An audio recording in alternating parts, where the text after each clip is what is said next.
Hello and welcome back to another episode of the Ealing Road podcast, where on today's show we're going to be previewing the home game against Ipswich Town down at the Gtech. It's a reunion of sorts. The last time we played against Ipswich must have been in the Championship. We were just talking on Kally's podcast, who I should introduce now. Kally, aka Black Country Tractor Boy. Hello, mate. Thanks so much for taking the time. How you doing? All good, mate. Excited. Like you said, rivalry's renewed. Looking forward to ticking off a new stadium as well. And I was hoping, a team without Ivan Toney would be a bit easier. But having looked at your stats this season and seen how well you're playing, I'm not that confident. But I'm sure we'll get into that in a bit. Yeah, we'll get into that. We were just chatting on Kally's pod about the game that I remember the most, that I'm sure Brentford fans will remember. So let me know in the comments. When we just come up from League One and we played Ipswich, and we went on that run that season where we ended up in the playoffs. But I think it was a Boxing Day game. Please fact check me in the comments about this. But we were 3 or 4-0 down at home against Ipswich at Griffin Park, and Jay Tab has scored and Daryl Murphy had scored. But a crazy season. So it's nice to kind of renew some rivalries, as you said, some games that we've not played in a while, and obviously really nice to see Ipswich back in the Prem. We're going to get into that, but just before we get going, remember to drop a comment down below, subscribe to the YouTube and Spotify channels, and also by the time this goes out, we're recording this on Wednesday night. By the time it goes out, my tactical breakdown on Mike Clive and 5 will be out, and the link for that will be in the description. The tactical breakdown from Man United. So do go and give that a watch, and also give us a follow on the socials at the Ealing Road on Twitter and at Ealing Road Pod on Instagram. Kally, let's just get straight into it. I'm going to start with your last game against Everton. I saw this game, and we're going to talk about the sort of Ipswich's results in terms of the draws that you've had against some of the teams that you've played against. But I looked at the Everton game and I thought, was that one that the Ipswich fans are kind of earmarked to say maybe that could be a potential first win of the season, given their start to the season? But Brentford have had a job done on us by Sean Dyche before. I just wondered if it was a proper Sean Dyche job. No, it was one of those. So, we didn't go into the international break well. We had a pretty poor performance against West Ham. We managed to get a goal in that game, but we conceded within the first minute, and it was always an uphill battle.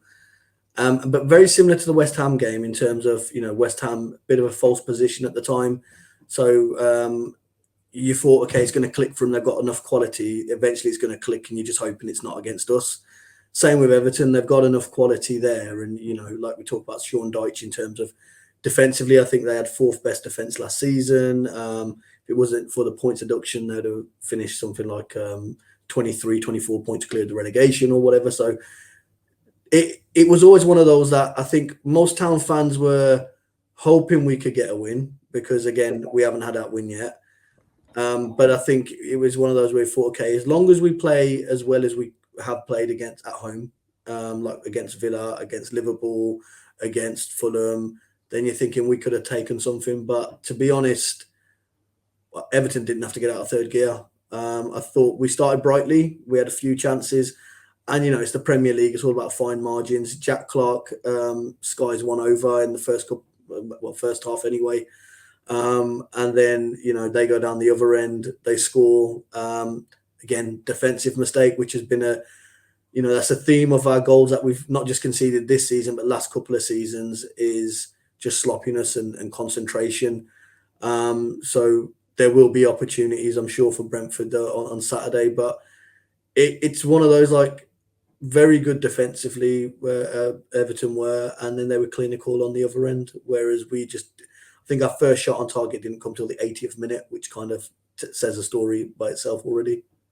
Yeah, we're going to get onto Saturday, and you mentioned Jack Clark in there as well. So I thought the way we do it, I want to talk about some of the summer transfers that Ipswich have made, because you spent quite a bit, but it looks like business in the right areas. I want to talk a little bit about Chiedozie Ogbene as well, because that's someone that Bees fans will know well. He used to play for us for a little bit, and sort of seeing his rise at Luton and now at Ipswich in the Prem.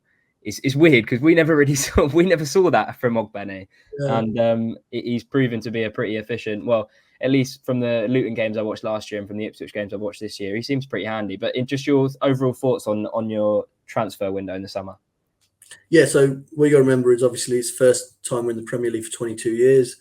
What football fans may not realise is when Ipswich got relegated last time, the TV deal, the company that had that went into administration, so there was no parachute payments.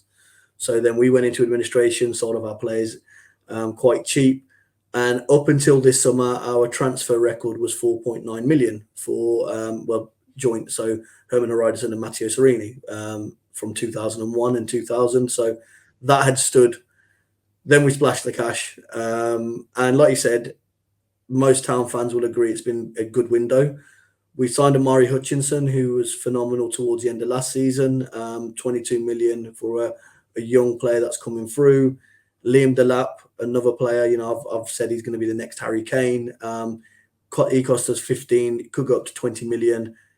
He plays well, similar to like how you did with Ivan Toney. It'd be a similar sort of thing there. And then the wingers. So we had to strengthen at the back. So Jacob Greaves is another good defender. He'll be on the peripherals of the England team sooner rather than later. Dara O'Shea was a bit of a surprise signing, considering you want a defensive player, and you're probably not going to go to Burnley for defence. But we signed him. We signed their keeper, and to be fair, they've done quite well. But Ogbene has been a bit of I'm a bit miffed sometimes because he's a very good player, but for me, he's someone that doesn't get enough minutes. Now, McKenna is, he'll build the team, and there'll be a few. I know we've got another international break coming up, and it's trying to find, the kind of right three behind the striker. I'd have Ogbene out starting on Saturday. I'd have him, if Amari's in the 10, then I'd definitely have him out there. He offers something that a lot of people look at him and think of pace. Yes, he's got pace, but he's a very intelligent footballer, and he picks up. It's the runs that he'll make to pull a defender. So he will, if people have been watching him at Luton as well, he will get, the chalk on his boot, so to speak. He will be right out on that touchline, and that's fine because it will drag a player here, and then when we're in transition, it creates a bit of space. So for me, he's a McKenna type of player. And what I've been really impressed with, because again, you think about players going forward, the defensive side, very strong player, not afraid to get a slide tackle in, and not afraid to kind of go in on those 50-50s and things that maybe some of your so-called flair players wouldn't normally do. So he's been very good. Jack Clark, we signed him. He had a bright future. Tottenham, obviously, Leeds, then Tottenham, now Sunderland, now us. Confidence player, so he hasn't got a goal or assist yet, but he's very bright. He got a bit of critics, I thought, on Saturday, but again, it's fine margins.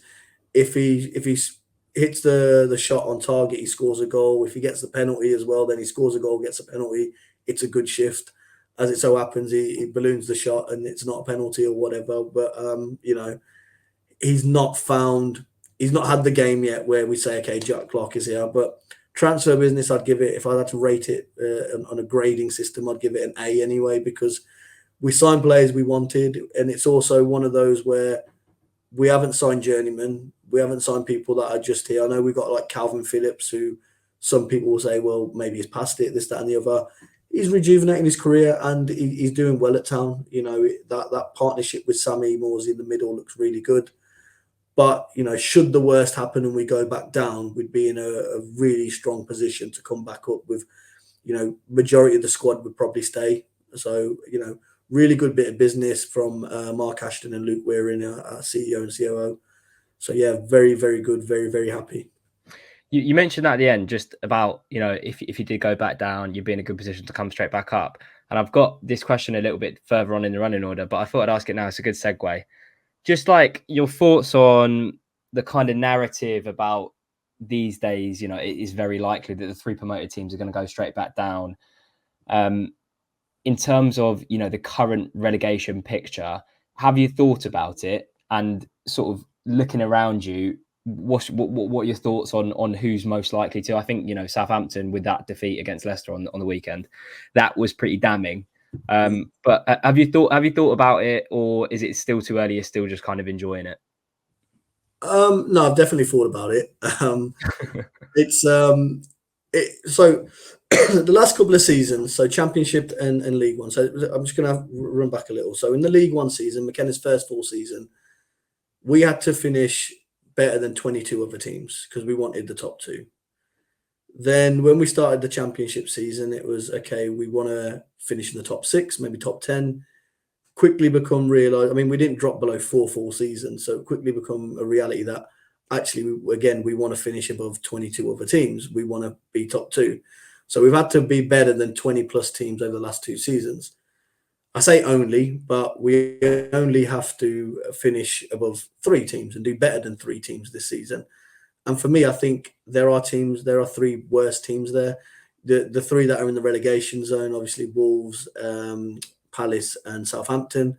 But we are quite early on in the season as well. There's lots of points to play for still. One of the things that we've seen over the last couple of seasons is we start off quite well in the season. And McKenna has always talked about building the foundations in the first part of the season. So yes, we haven't found, the Villa game's probably been our best game. And I honestly feel if we had another 5-10 minutes, we'd have beat them. But 2-2 against Aston Villa, being 2-1 down as well, was a good result. We haven't had another game since then where we've matched that performance. So I've got faith that is going to come sooner rather than later. And just like we saw with Bournemouth last season, Bournemouth didn't get their first win until the end of October and then actually had their highest finish in the Premier League. So I genuinely feel, and it may sound crazy and this may come back to bite me in the backside, but I think if we do carry on as we are, get a couple of good performances, strengthen again in January. We've always had a good January transfer window under this ownership.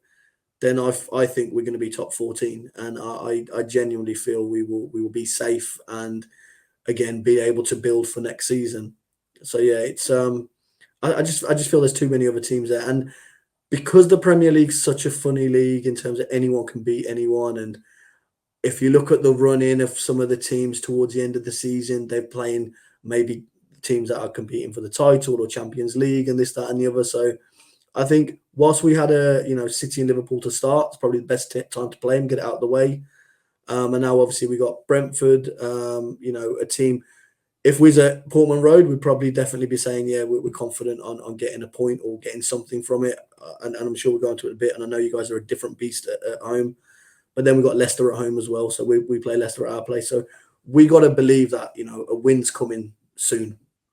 I think as well, in the games that you played, like the points against Brighton, Fulham, Villa, those are 3 teams that have had really good starts to the season, are sort of towards the upper end of the table. So obviously, it's not ideal to do back-to-back defeats against West Ham and Everton. But, in terms of have you seen enough? I think Ipswich fans would say that you have seen enough to kind of make that judgment that you've got 3 teams that are going to be worse than you. But I want to talk about, let's move on to the game, and I want to talk about Kieran McKenna a little bit, maybe about his future, and then on to some players that we need to look out for. But in terms of the game, I was doing a bit of reading yesterday about sort of Kieran McKenna and his adaptations to formations over the years, because he kind of changes between a back 3 and a back 4, but recently it's been back 4. I think I'm correct in saying that, yeah.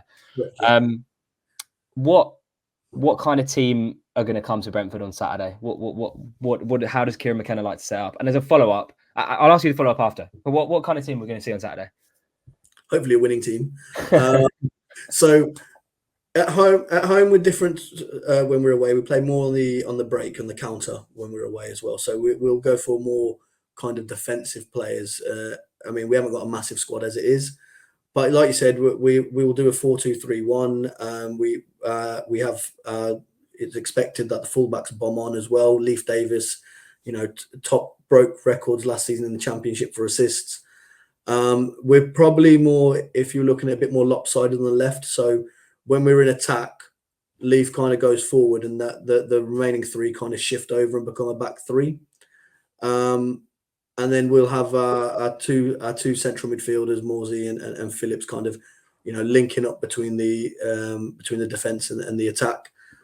Liam Delap is someone that, if opposition fans need to make note of. He runs and runs and runs, but for a guy who is, built like he is, very tall, strong, stocky lad, he's got a beautiful touch. He's not afraid to take players on.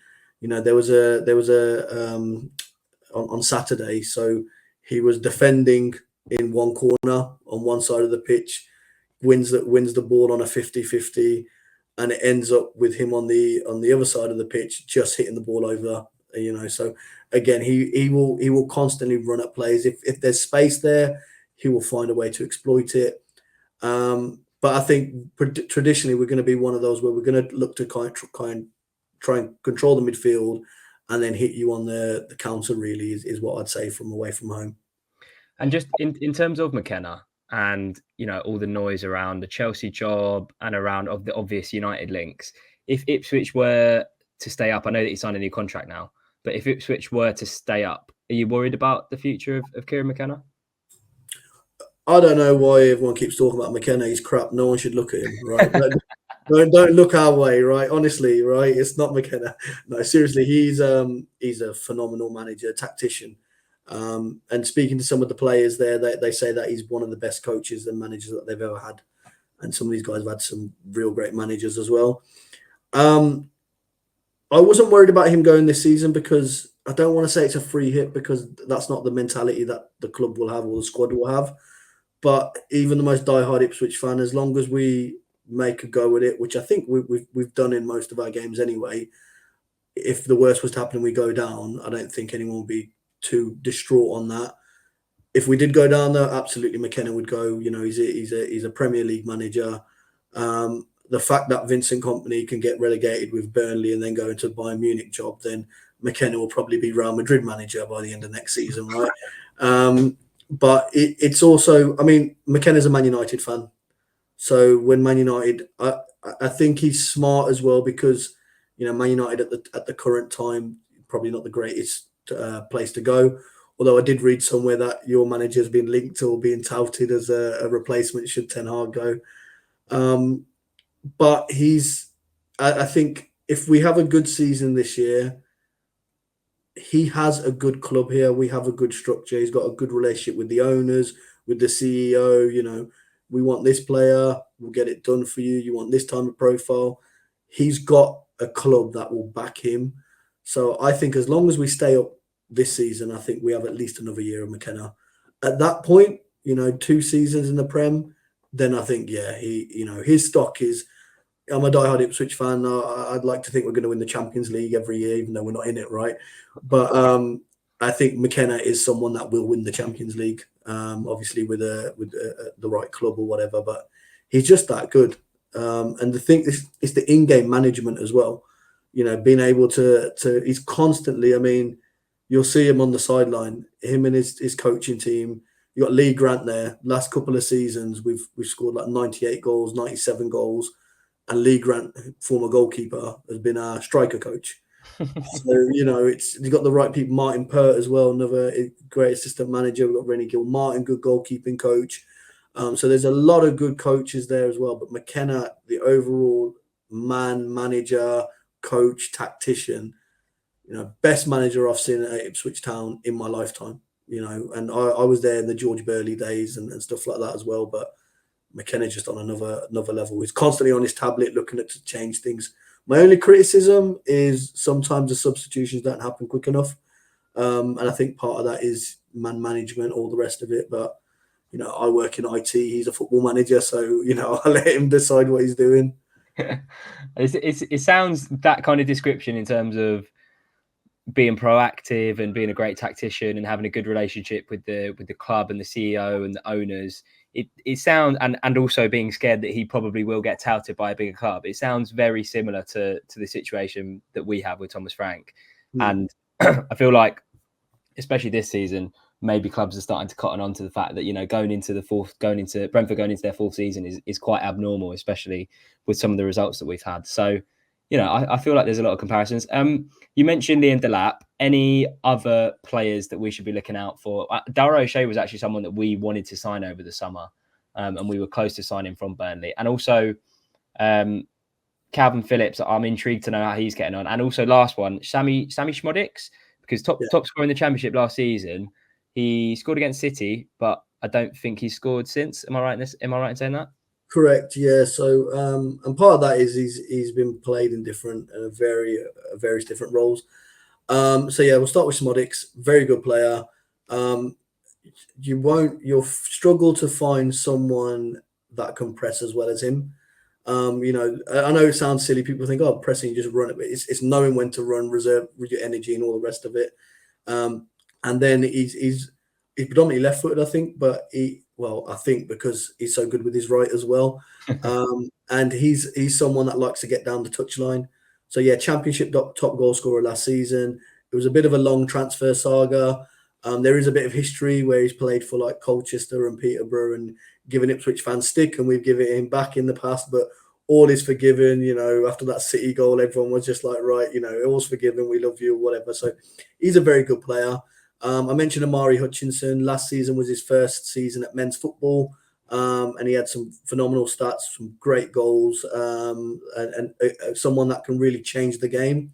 Hasn't found a goal or assist at the moment, but been played in a different role. So he works better out wide, but he's been playing in the number 10 role, whereas actually I'd probably play Sammy Schmodix there. Obviously, Delap, like we said before, I think he's going to be the next Harry Kane, you know, 50, 60 million pound player in the next couple of seasons. I would be surprised if, you know, even if we stay up, if Liam Delap is still Ipswich player next season. And then, yeah, Calvin Phillips. So Sammy Morsey, who's our captain, he's integral to everything we do. He goes a bit unnoticed sometimes because he's a bit of a box-to-box, bit of CDM, but he can do box-to-box. But he sets the tempo, he drives us, and if we need a goal or if we need a performance, he's the one barking at the team and getting people to step up. And I think having him next, or Calvin Phillips having Sammy next to him has really helped Calvin Phillips. You know, again, we're seeing the nice passing. We're seeing, you know, the not being afraid to jump into a tackle. Not obviously seeing the levels that we'd seen before, which obviously got him his move to Man City, but already the last couple of games that he's played for us, he looks a hell of a lot better than when he played at West Ham. And then Leif Davis, you know, someone that you'll look at assists and you'll say, yeah, he gets an assist, all the rest of it, and he does bomb down the wing. But defensively, he is very good, and that's something that he's improved, and he credits McKenna for that as well. But he's improved that over the last 2-3 years. His debut, I remember in League One, he gave a penalty away against Bolton on the opening day, and people were like, "Oh, he's crap, get rid of him," blah blah blah. And you know, 3 seasons later, he just signed a contract extension, so he'll be very good. And Ogbene, you know, someone that I really want to start. He's you know, pace, power, you know, the defensive side, because we're going to be away, so we need to make sure that we got that defensive side well. For me, he's someone that will not only get you forward but also cover as well, and stop a cross coming in, or stop a man going through or whatever from there. So, you know, some really really good players there, and hopefully you remember a couple of names because they'll be on the score sheet on Saturday. No, I hope not. I hope not. Final one for me, mate. I'm not going to press you for a score prediction or anything like that, but how are you feeling ahead of it? What's your thoughts going into it? I struggle to take my blue tinted glasses off at times. So 2 poor performances, but on the back of that, we were 3 unbeaten in the Premier League, which, you know, just saying that after being away for 22 years is kind of crazy to hear sometimes. But I feel confident because what I've learned about this team, and what many town fans have learned, is they're a very proud group of players. There isn't oh yeah, we just pick up paycheck and this, that, and the other. The standards are set. So I know for a fact, before this regime, so before Sammy signed and all the rest of it, there was you know, people would do their training session, go home at lunchtime, and that's it. Now you've regularly got people there till 2-3 o'clock doing extras, and it's almost become okay, training session's over, but we need to do extra. You know, if we've lost, you know, we need to figure out, well, what have we done wrong and all the rest of it. But saying that, Brentford are very good at home, and you start quick. So I've got to be positive. So I'm going to feel confident, but not in terms of, I don't think we're going to win, but I do think we'll take a point. So, and you know, I'll give you my score prediction anyway. So 1-1. 1-1. Ogbene, 91st minute equaliser after Bueno scored in the 10th second or something like that. No, I hope not. I really hope not, because, you know, Brentford fans really like Ogbene. I can't remember. I think we were at an away game once, and I think it was at QPR, which is like kind of our biggest rivals. And we met Ogbene on the train going to the game with his missus, because I think he was injured at the time. So we got a lot of love for Ogbene. So I hope that your score prediction doesn't come true. But Kally, thank you so much, mate. I think that's a good place to wrap up the pod. We'll be back post Ipswich with a full-time show, so keep your eyes peeled for that. And obviously, as I mentioned at the top of the show, my tactical breakdown from United will be out by the time that this goes out, and the link for that will be in the description of the video. So please do go and check that out. Remember to drop a comment down below with your thoughts ahead of the Ipswich game. Subscribe to the YouTube and Spotify channels, and give us a follow on the socials at the Ealing Road on Twitter and at Ealing Road Pod on Instagram. Kally, absolute pleasure, mate. Good luck for Saturday. Not too much luck, though. Not too much luck. Cheers, Mike. See you later, mate.